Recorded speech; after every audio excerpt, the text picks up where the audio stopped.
fans, mi nombre es Danah Almodovar, your host for today. Y soy Renz Esguerra, also your host for today, and this is Jetsetter. Travel around the world at the comfort of your home.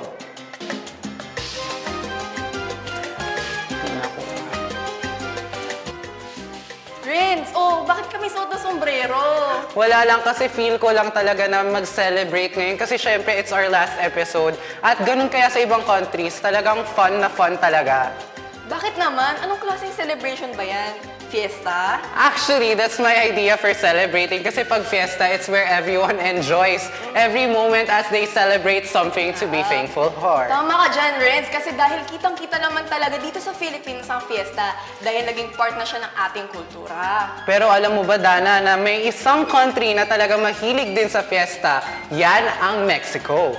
Well, para sa tingin ko, mako-confirm natin yan through the video, kaya't samahan niyo na lang kami as we travel to Mexico. Tara, let's watch this. Mexico, the North American country teeming with natural beauty, home to great, highly advanced ancient civilizations like the Aztecs and the Mayans. This country is a treasure trove of great pyramids, ancient texts, and artifacts that contributed greatly to our world history. A nation rich in art, tradition, and a culture of intricate complexity with a blending of its indigenous and Spanish roots. Similar to the Philippines, Mexico was under the Spanish colony for several centuries. The Philippines and Mexico also shared and traded during the Spanish Manila-Acapulco galleon trade, making the Philippines and Mexico have several uncanny similarities in terms of language, food, religion, family values.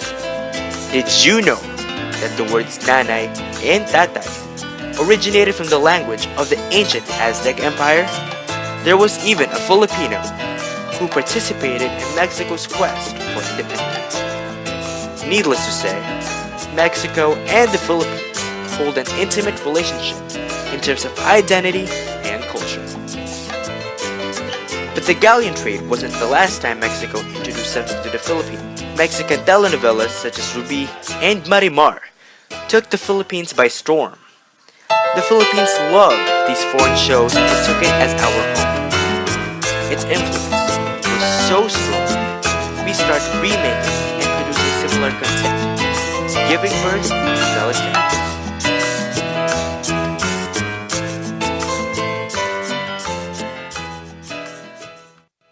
Behind the violence and crime associated by the media, Mexico's capital is a maturing city, bringing together the old and the new to fuse the past and the contemporary together, usually showcasing their budding new generation of artists, culture, and music. The capital city's beautiful architecture, a fine variety of food that will surely suit your palate, street culture, art, and city life make it a feast for the eyes. Mexico is definitely a one big fiesta of color, music, taste, and history. But wait, di lahat tayo ay makakapunta sa bansang ito. So, paano na yan? Bakit hindi ka sumama sa amin ma-experience ang Mexico at the comfort of your own home? Tara! Or as how the Mexicans say it, arriba, arriba, andale. This is Jetsetter. And that was Mexico at first glance. Danah, alam mo ba na nasa bucket list ko talaga makapunta dyan sa Mexico? Mahilig kasi ako dati manood ng mga Mexican telenovelas at sobrang nai-inlove talaga ako sa places nila. Kunwari ka pa, Renz. Sa mga places nga ba ikaw nai-inlove o sa mga sumikat na Mexican actors nito? Grabe ka naman, Dala. On air ka talaga ng bubuking, ha? Pero, well, it's an undeniable fact na naging hit talaga ang mga telenovelas ng Mexico. Kita mo naman na marami nang ni-remake na ganito dito sa Pilipinas tulad ng Marimar, Rosalinda, Maria Mercedes, at lalong-lalo na yung favorite ko talaga, ang bidang kontra bida na si Ruby. Yung pinakita kanina sa VTR1. Yes. Yun pala yun. Tapos si Angelica Panganiban ba yan? Oo, sobrang ganda talaga nila gumawa ng mga telenovelas kasi ibang-iba talaga yung timpla nila sa drama. Pero dati pa yun, no? Oo, Pero matagal na balita yun. ko kasi marami pang Mexican novelas dito. Para mas lalo pa nating makilala yung mga ito, let's watch this. Mexico is home to famous telenovelas we've known and loved. From Marimar to Ruby, these Latin American soap operas became Filipino household staples and soon influenced our local teleseries greatly. Marimar, nanonood ako ng Marimar. Yun, maganda siya. Nakakatuwa, tapos nakakakilig, ganyan. Tapos, ayun, pag sila, seryo, tsaka si Marimar, kinikilig ako sa kanila. Lalo na pag magkahalikan sila, magkikita, ganyan. Yung Betty La Faye. Kasi siya, di ba si Betty, masipag na bata. Tapos, medyo may pagkabaliw-baliw lang siya minsan. Hindi naman sa baliw, di ba? Telenovelas became ingrained in our slang, inside jokes, and made great contributions and influence on Filipino pop culture. Yung mga paborito kong, yung mga napanood ko before, basically, sobrang tagal na nun. I think the first time I watched a telenovela, a Mexican telenovela, was, I think, early 1990s. Because my mom was watching it on RPN 9. It was called La Traidora. You can watch, iba din yung title niya in Mexico, pero La Traidora yung counterpart niya sa Philippines, yun yung title niya. And the plot was, there was this girl na api-apihan siya, and apparently, in the long run, she had a sister pala na akala niya inaapi siya all the while. And then they share this common passion for one guy. And then doon na umikot yung story. So parang kaya siya tinawag ng La Traidora kasi eventually akala niya yung pinagkakatiwalaan niya, yun din pala yung magbe-betray sa kanya.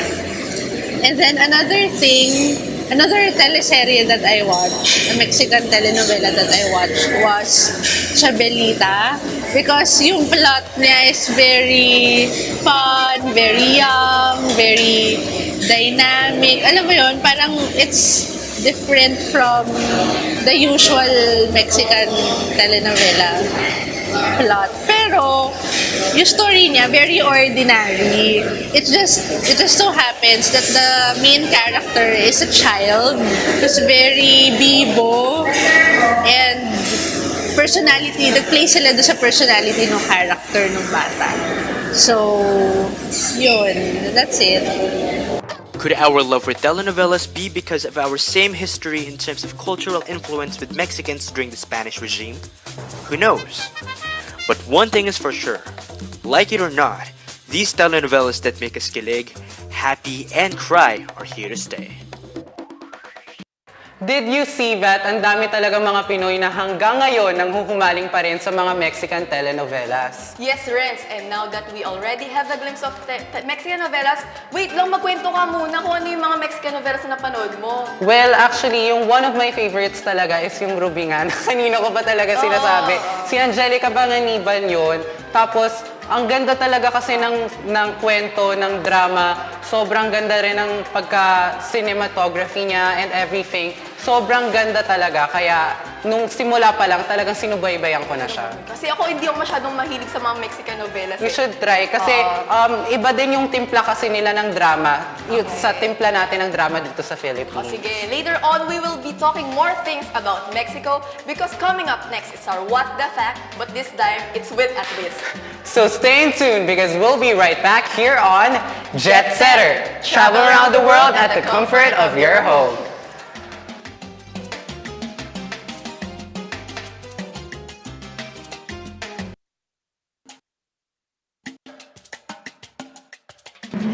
And we're back here on Jetsetter. So earlier we said na we will be having our What the Fact with a twist. We'll be presenting you with some trivias about Mexico. And right here we have Charis and Hazel, communication arts students from the Faculty of Arts and Letters, to guess if these trivias are fact or just a bluff. Each of you will hold the fact and bluff signs. Raise the fact sign if you think it's true, and the bluff sign if you think it is not. So are you ready, guys?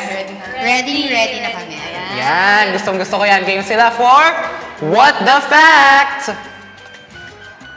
Ayan, so for our first fact, is it true that Mexican children do not receive presents on Christmas Day? Fact or bluff?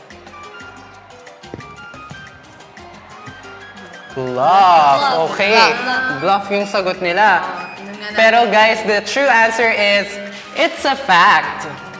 Fact? Fact. They don't get gifts at all? No, Mexican children do not receive presents on Christmas Day, pero instead, they receive gifts on January 6th, the day on which Mexicans celebrate the arrival of the three wise men. Grabe! Ganun diba? pala. So, based siya sa Three Kings. Hindi siya sa Santa Claus. Kung sa atin, earlier talaga yun sa atin, sa Christmas talaga. So, mas religious pa pala sila, no? Kasi pina-follow nila yung mismo nasa Bible na Three Kings. Yeah, pero ito naman, Renz, I think madi-disappoint yung mga film enthusiasts dito. Apparently, Mexico City has little more to none IMAX theaters in the world. Is this a fact or a bluff? Take a guess, guys. Yes. Ayan, magkaiba naman sila ng sagot ngayon. The answer is, it's a bluff. So, tama si Charis. Alright. Sorry, Hazel. Because Mexico is one of the countries to own many IMAX theaters in the world. Okay. Kaya talagang matutuloy yung pangarap ko dyan na pumunta sa Mexico. Kaya samahan niyo ako, guys. Tama ka dyan. Good luck, Renz. Kaya mo yun. So sa next question naman namin, is it considered rude to give someone marigolds as well as red flowers? Fact or bluff? Kaya ano kaya hula? Fact. Ano kaya to? And it is a fact. Because when in Mexico, it is considered rude to give someone marigolds as they symbolize death as well as red flowers, which have a negative connotation. Oh, so pag may nagbigay pala ng red roses sa Mexico, wag niyong tatanggapin. Kailangan pala white, ganon. Bawal yung red kasi death. Pero iba sa atin dito sa Pilipinas, di ba? Kasi usually when someone gives you red flowers, iba yung meaning. Ang romance, ganun. Okay, ito naman. Tricky to ha. A city in Mexico is called Puebla that is slowly sinking. Is it a fact or a bluff? Ako. Medyo mahirap yun, Yung fact na lang, pareha tayo. Sige, sasabihin ko na. And that is actually a bluff. So, tama si Hazel. Because it's Mexico City, the capital of the country, that sinks 15 to 20 centimeters each year. Mexico City is in fact built on a lake. Ay, Lake lang. pala siya sa lake. Parang kuwa lang, no? Taas ng tubig. Ito naman guys, and for our last question for What the Fact, is it true that the first sweet hot chocolate beverage was made in Mexico? Nako. Papaisip kayo dyan. Bluff. Bluff nga ba? Bluff nga ba yan? And the answer is bluff. That's right, Hazel. So the first hot chocolate beverage was made in Mexico with chili peppers on it. So, spicy yung hot chocolate nila. Yes, literal. spicy. Matry nga yung gano'n. Medyo nakakatakot i-try yan kasi, di ba, medyo Hindi pag ako mahilig spicy sa foods, sumasakit sa katawan talaga. Tsaka maanghang. Ano kayo lasa ng matamis maanghang? Oo. Pero willing naman kayo i-try yung... Oo, feeling ko naman masarap siya. Because I know Mexicans have a lot of great food, a lot of great dishes. So, I'm sure it will taste good. Iba talaga. Iba. So, Ayan. thank you guys for Thank you din. Nag-enjoy kami. Actually, marami ko natutunan ni Hazel. Thank you for joining What the Fact. Ayan, thank you so much. At gusto naman natin i-congratulate ang ating winner na si Charis. Ayan. Ayun ka manalo. Thanks. Ayan. Okay. So, And there you have it guys with What the Fact. Thank you so much ulit for playing the game. Sana may mga kayo natutunan kayo sa game na ito. Ayan. So, since na-mention kanina ang hot chocolate rinse, mukhang nagugutom na ako. ako din actually. Grabe talaga. Pero naman, para naman malasap na natin ang tunay na lasa ng Mexico, here's Gio with his Mexican food trip. Let's all watch this. You know, one great and tasty way of experiencing a culture is by digging in on their cuisine. Kaya ngayon, samahan niyo ako and tunghayan natin as we discover the wonderful world of Mexican cuisine. So what are we waiting for? Tara! First stop is Cilantro Filmex Cantina in UP Town Center, Quezon City. Known for its great food, great servings, and great price, Cilantro is your one-stop for mouth-watering Filipino-Mexican fusion food. Alright guys, so we're about to taste Cilantro's best-selling dishes. Over here we have Cilantro's burrito, and here is Cilantro's quesadilla. Over here is their best-selling beef nachos and their fajita paella mix. So, let's get going. Very excited. We're gonna start with the burrito. I love it. It's very flavorful. It's packed with flavors, and I love how the beef is really tender and really melts in your mouth. Next, I'm very excited for this. It's the quesadilla. I've never seen a quesadilla that's this cheesy, so really excited. Okay, wow. And it has fries too, which is awesome. Okay.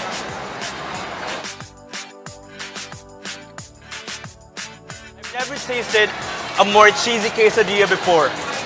This is really, really good. Okay, yung susunod naman natin is yung beef nachos, and lahat ng mga tao ay sinasama nila to sa order nila, so I'm very excited.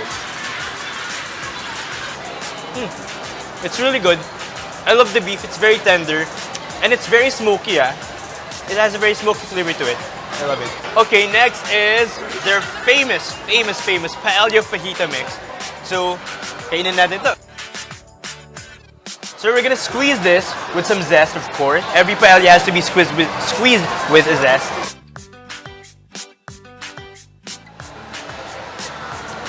It's really good. I love it. Yung rice pa lang, sobrang flavorful na niya. Sobrang packed with flavor na siya. So I really, really like it. Wow, that was quite the meal, huh? You know, if you're all about great food in great servings, Cilantro is definitely the place for you. Next stop is Mexicombi, located in Teachers Village, Quezon City. First started as a food truck serving Mexican food in a 1974 Volkswagen Combi, hence the name, Mexicombi expanded its stores and now has a restaurant that serves amazing Mexican cuisine. Hey, what is up guys? We are now here at Mexicombi restaurant to try their best-selling dishes. Over here we have their carnitas burrito, their famous fish taco, and their carne picada quesadilla. So I'm very excited, let's try them all. I love it, it's very flavorful and the meat is so tender. I love it. And now let's try the fish taco.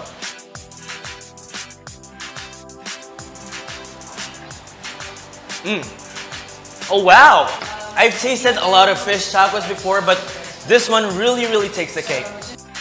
And now, let's move on to the carnitas burrito.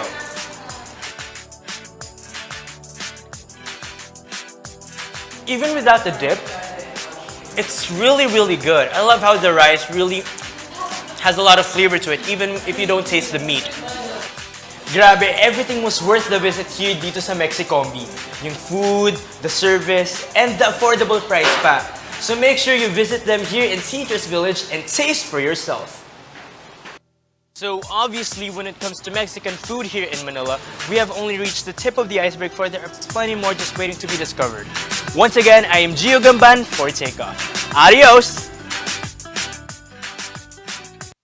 Tomashins, did that segment make you crave for Mexican foods or what? Gio is so lucky to try out Cilantro Filmix and of course, Mexicombi. Nako, for sure, nag-crave na for more ang ating mga viewers, friends. But for now, magkakaroon muna tayo ng game and our players will be none other than but our segment team. Na sila Seth, Gio, and Marvin. Hi guys! Good afternoon! Ayan! Ayan! Hello! So since mahilig sa fiesta ang mga Mexicans, bakit di natin dalhin ito sa studio ang traditional game nila na piñata? Nako, simple lang naman ang rules dito kasi may isang player na may chance to pull the string from the piñata with who knows kung ano laman nito. Well, kailangan lang naman umikot ng isang player na yun from the starting point 3 times while yung mga natirang players ang mag-guide sa kanya kung paano niya mahihila ang string na ito. Got it, guys? Got it. Ayan, Sino sa sa inyo? Paano ba yan, Gio? Mukhang ikaw na lang. Ayan, so si Gio ang ilalaro ngayon. choice, Gio. Ayan, so I will blindfold Gio right now. Go, Gio. Yusin natin. Yan. Hindi, Ayan. taas mo. Yan. Ayan. Okay, ready ka na ba, Gio? Hindi, pero go lang. Sige na. Okay. Ikutin na natin, Gio. Right. Yoko. Okay, in 3, 2, 1, spin. You can do it, Gio. 3. Okay, go. Okay, go. Okay, here I go. Gio, diretso lang. Diretso. Diretso. Ito na ba yun? Oh! Galing ko ah. Wait lang, ito na. Ito ba yun? Are you ready? Yeah! 1, 2, 3! Oh, okay, congratulations. Gio, ang Ang galing. bilis ni Gio. Sobrang galing ko. Ang layo talaga ng pinyat. And we're done with our Piñata Fiesta game. Thank you so much, Gio, Seth, and Marvin. Thank you. Ayan, so nag-enjoy ba kayo doon kahit sobrang bilis ha? Ang Grabe galing ni yun. Gio. Sobra. Feeling ko may nakita ka doon. Nako, sobrang galing ko talaga. Kumain na kayo. O kumain na kayo ng Kain na candy. kayo ng candy, Marami oh. talaga dito. Ayan. Wow. Okay, so... But it doesn't end here because we still have a lot in store for you guys. Kaya stay tuned because we'll be right back here on Jetsetter. Travel around the world at the comfort of your home.